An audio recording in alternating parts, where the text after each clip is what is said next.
The penalty for provoking their action is too terrible to risk.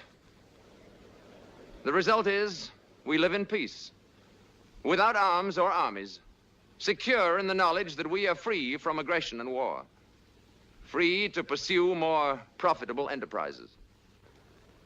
Now, we do not pretend to have achieved perfection, but we do have a system, and it works. I came here to give you these facts. It is no concern of ours how you run your own planet. But if you threaten to extend your violence, this Earth of yours will be reduced to a burned-out cinder. Your choice is simple. Join us and live in peace, or pursue your present course and face obliteration. We shall be waiting for your answer. The decision rests with you.